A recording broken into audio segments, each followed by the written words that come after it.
Reverend Jeannie. Yes. How are you, and what are you up to lately?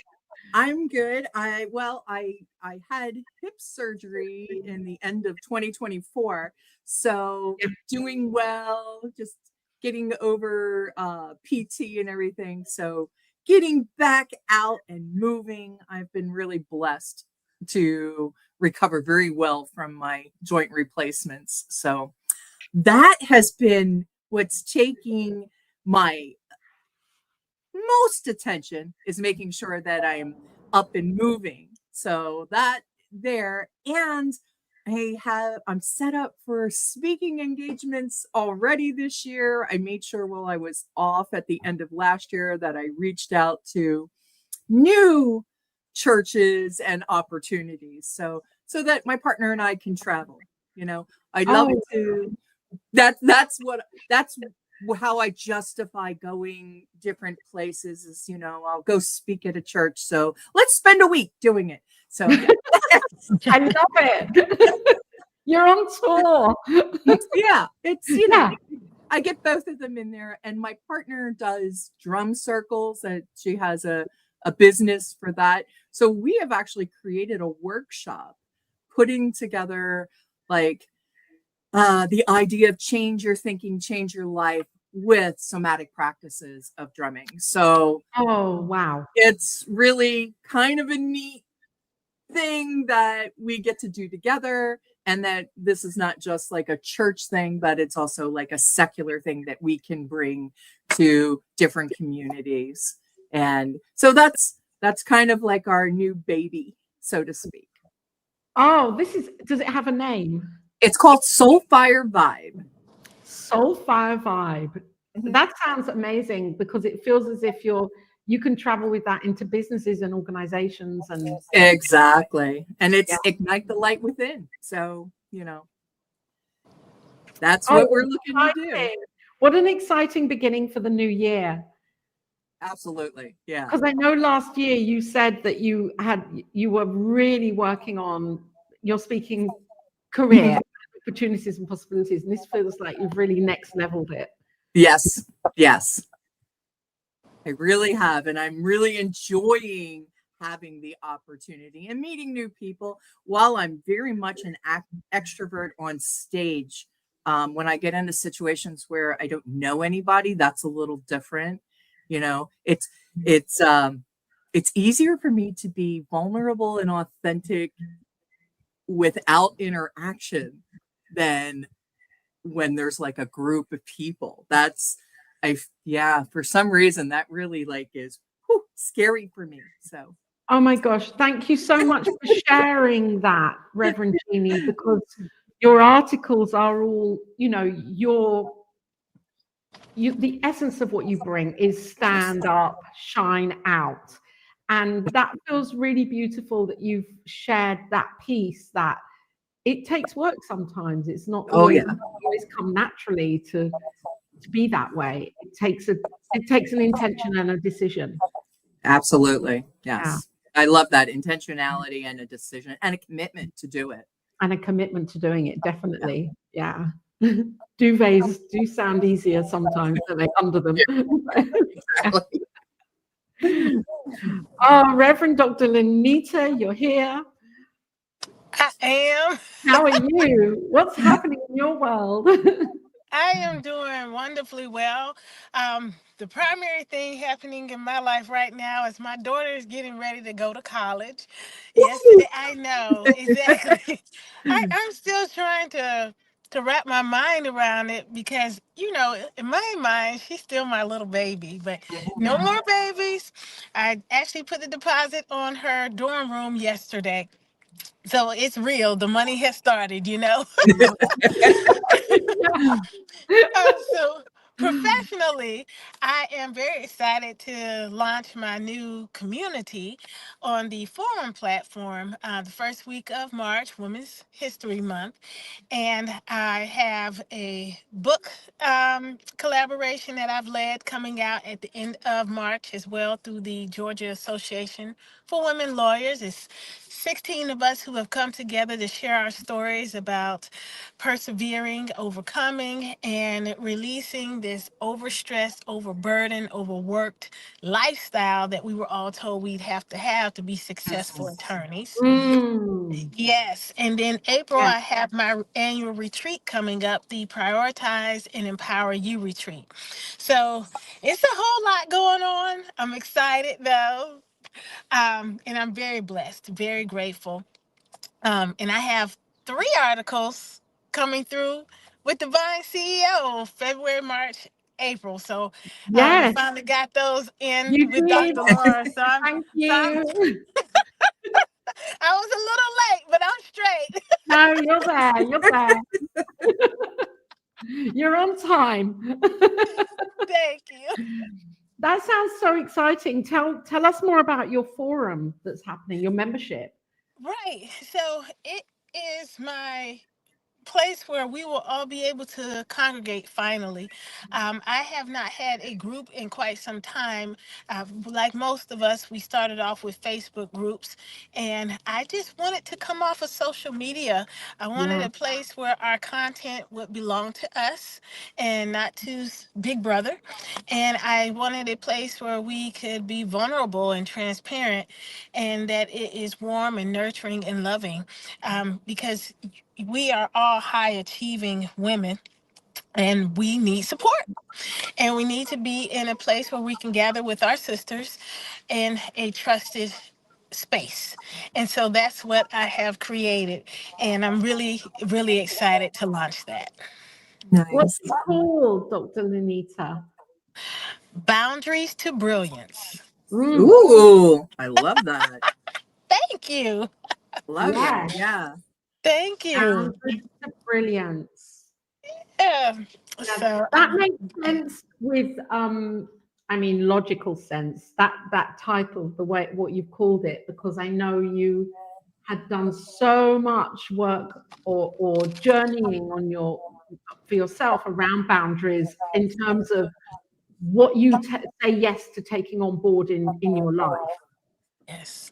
and saying no, creating those boundaries to not be the one that is constantly saying yes to please others or yourself. Yes. Yeah. And sometimes, Dr. Laura, it does result in people being disappointed. But I have learned that within disappointment, we all learn from that as well. The person who is disappointed has an opportunity to reach out to someone else and expand their network. And the person who is disappointing, because sometimes I'm the one who is letting someone down, I'm learning that that is another place for healing that is calling. And so it's been quite a journey, but been a beautiful one. And a necessary one. I say that for me personally, it's like an ongoing necessary journey of knowing myself and being clear on what I really want to do and what I want to be a part of. Yes. Yeah, it is a journey. Yes. And I think that it's part of the world vibration right now, learning boundaries and learning more about our own, in recovery, we talk about our hula hoop, right? What we can control and what we cannot control. And the Mm, things I can control are inside of me, right? Mhm. I can't control the exterior or other people, but how I relate, how I react, my beliefs, my words, my actions, that is my responsibility. And I think, especially now, I see more people jumping into learning that about themselves and about the world. Like yeah. one of the number one bestsellers right now is Mel Robbins' The Let Them Theory. because we're learning to let grown humans be grown humans, Yes. you know, without trying to control them. That doesn't mean they lack our support, love, or compassion. We just stop trying to make them do what we want them to do. Yes. I think for me, that's where you said, Reverend Jeannie, at the beginning, that you're taking the phrase or the knowing of change your thinking, change your life, and using the drumming to work somatically with that. That's really powerful in terms of change. We're changing our own thinking to change our lives, not trying to change someone else to change our lives. And I grew up wanting to change everybody else and make everybody okay so that I would be okay. Anybody else relate to that, right? Oh, yeah. If Oh, I'm yes. good enough, right? If I'm good enough, my parents won't argue. Right. If I'm bright enough, you know, the teachers won't pick on me. You know, whatever the case may be, you know, it was always about being enough so others would stop and I could just be okay. And learning now that, well, and I think age did a lot for that too. So going back to Divine CEO and, you know, where we're at in our life cycles as, you know, wisdom bringers, that there was a part where age came to play with that. Like, I no longer care what you think, you know, like, God bless you. And I'm going to wear what I want, look how I want, act like I want, within integrity of my vision, my, you know, values versus what I think someone else needs or wants me to do. And that change became so free. Wow. That is so liberating, isn't it? I mean, even when it comes to our children, if we have children, thinking we need to be a certain way for them to be happy or them to be a certain way for us to be happy, and then coming to that realization that, yeah, they came through me, she came through me. That's right. Khalil Gibran beautiful piece of poetry on children. You came through to me, through me, not to me. So it's that allowing and letting go and letting be, which isn't always easy. Especially not with our kids. No. Right. So we're all moms of girls. Is that true? Yes. Okay. So that responsibility too, right? Raising women who, I remember when my daughter was like 19 and she said something and I heard the settle in her. And I was like, please do not settle. Be careful what you settle for at this age, because it only gets worse as you get older. Yeah, at any age. And, you know, and she had her moments and she went through what she needed to go through to become the woman she is today. And I remember like wanting to give her my experiences so she didn't have to go through them. However, sometimes she chose to take them and sometimes she didn't. Yeah. Sometimes she had the same experiences. You know, it's interesting that you're talking about the don't settle. I think our girls learn to do that because they want to help mama. And then they go into the classroom and they want to help their teachers, who are mostly women. And then they are in their community organizations, faith-based organizations, and many times the leadership is another woman. And so they don't see it as, oh, I'm settling. They see it as, I'm supporting a version of my mom, you know? Yeah. Oh, that's good. Yeah. Yeah. Wow. And while we want to encourage that loving sisterhood, you nailed it. I mean, could not have said it better when you were just like, it goes down here from here. And so there are certain things that you can absolutely be flexible about, but you have to have your list of the things that is an absolute no, and this is the way it has to be. Absolutely.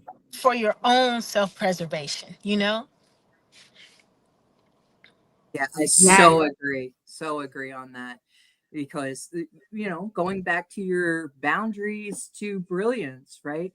That not having those boundaries, then I look at it energetically, right? When we don't have that boundary of what's ours, then we're Yes. flowing into places that may not be for us. Yes. And I've seen that with myself in Yeah. relationship, mostly in relationship, where I would lose who I was. And people would say, but you're so strong, you're so independent in all these other areas. Why are you like that? And I'd ask myself, why am I like that? Why, Mm. why did I become someone who was so lacking of a boundary of this is mine and this is yours, and I had to do some deep work on that.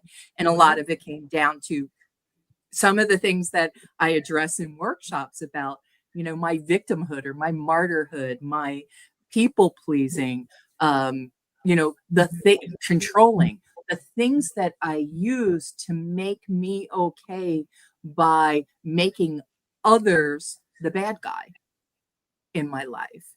So when I found boundary for me, I found the ability to see others compassionately as whole, complete, and perfect humans who I didn't need to change.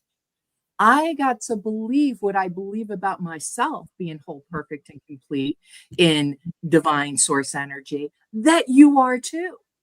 And that Yes. I don't have to change that, whether you're my friend, my partner, my child, my boss. I'm not, the world does not revolve around me. I learned that. It took a while. Yeah. And yet that's like a universal piece of work for each of us individually and collectively, because we are the center of our worlds. Mhm.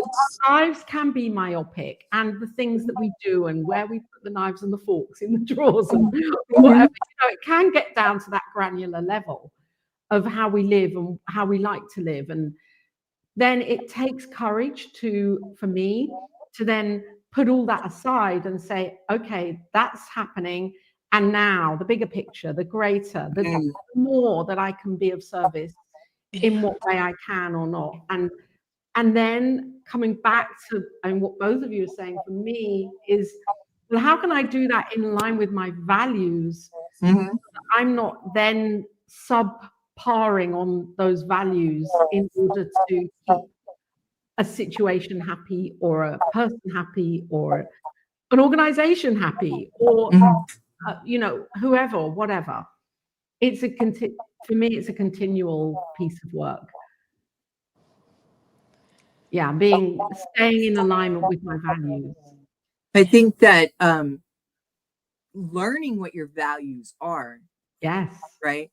And so that is something that you know, recently with starting Soulfire Vibe, we have a we have she's called a business best friend, right? And she's also my co-minister on the Sofa Sundays. And so one of the exercises she had us do was discover our values when it came to the business, what we wanted as our operating area. So she gave 40 values and definitions, and then you came up with the 20 you liked. Okay, well, just splitting it in half was hard. And then 10 and down to 5, right? I mean, this was an all-day event. When Yeah. you're looking at these things like, well, is this more me or less me and stuff? The amazing thing and we did it separately and then brought it together. And our two top values that we shared were spirituality and humor. So knowing that those two things were, guiding forces, not just for our business, but for our lives, we were able to see things in that way. Well, that's what I would invite people to look to is see what your values are when you're trying to make a decision there. For me, authenticity is a big deal. So when I find myself trying to change who I am because maybe I'm nervous or I don't feel good enough in the moment in a situation, whether it's an online interview or I walk into a party for the first time with people I don't know, which happened to me last night. So I had to really check myself on that because I wanted to go hide and at first did. So then I was like, okay, come on, you're a big girl. Because normally I show up places where everybody knows me. So I don't have to introduce myself or, I can just be. And so now I had to introduce myself in a way that wasn't inauthentic, to just be me and then listen and bring others in because meeting new people, as I said earlier. So that's why it's such a hot topic for me this morning because it just happened. So, that learning to keep my spirituality and humor with me on that, made it easier.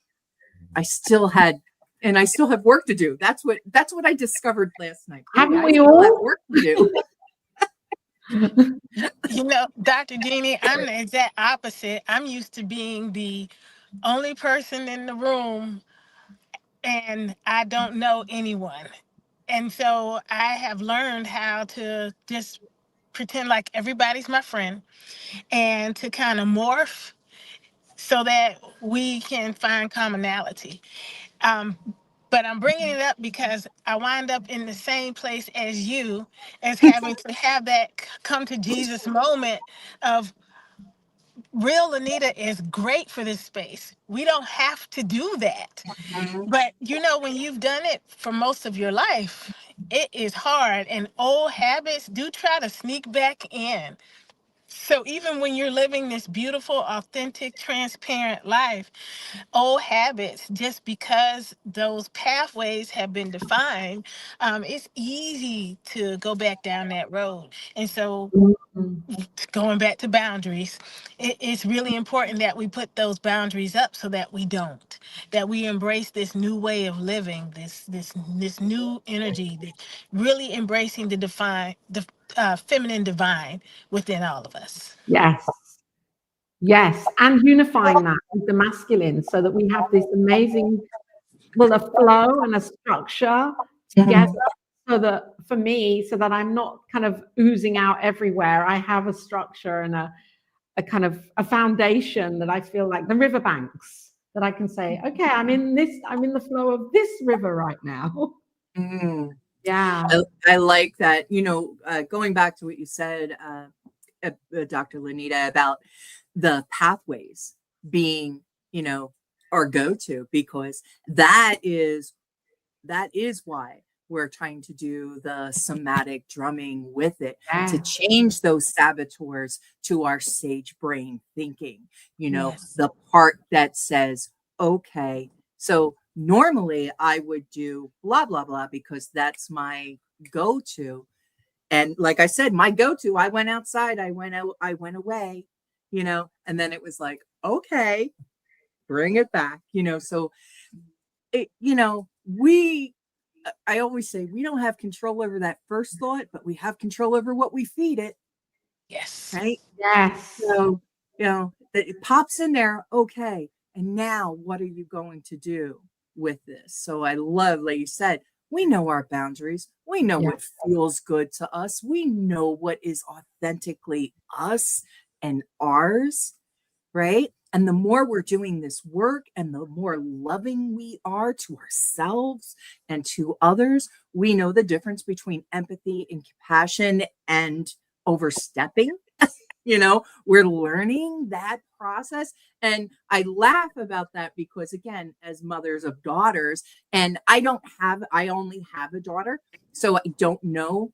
I'm assuming mothers of sons have similar experiences, but I know as a daughter and as a mother, I want to experience and empower divine femininity in a way that is comfortable. And you, Dr. Laura, you had brought in the divine masculine.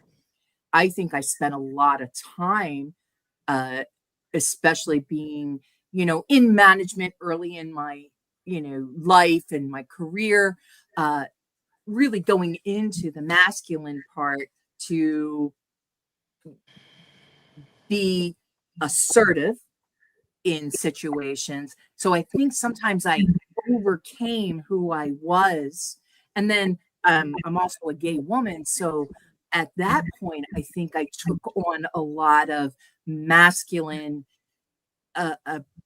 assertiveness, I want to say, or strength even, to stand up for myself. So where the divine feminine, allowing the flow and the receptivity, I kind of pushed away. And again, as I've become older, I've embraced that more.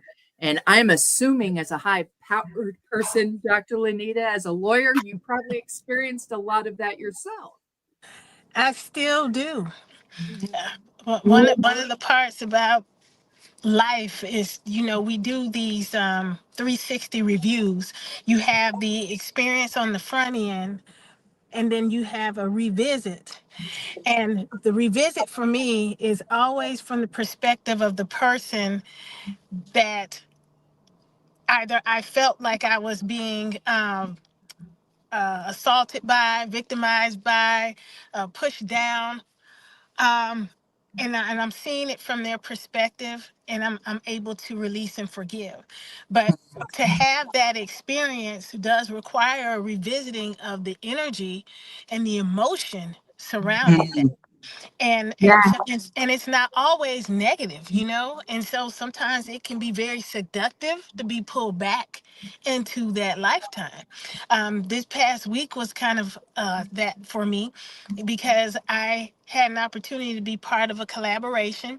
I was moving too fast, did not realize the very hefty investment that was attached to it. And I was just like, right now is just not a good time for that, with my child going to college, me launching this new coaching book, my retreat coming up, the book collaboration. And instead of twisting myself into a pretzel, I just told the leader, I said, I won't be able to participate. I missed it. I didn't try to make it seem like it wasn't there in black and white, that that there was no blame anywhere. But that's something that I had to revisit, because there was a time, Dr. Jeannie, that I would have just thrown it all on the fire and dove right into it anyway, knowing that that was not the best thing for me or the situation that I was facing at that time. But it would have been a really cool project to be part of. But you know what? This is what you stand for, isn't it, Dr. Lynita? That knowing thyself and knowing when to say no, and when it's clear for you to go ahead into the project, because you are a powerhouse and you have so much energy, and I kind of like, you're on. You're on. You're a power woman. So I think it must be it's the word I'm looking for is discernment. Having that discernment of when to, like, no, this isn't for now. However, maybe in a couple of months we can revisit. And if the time is right, then let's do it. Yes. It's an act of a faith walk, isn't it?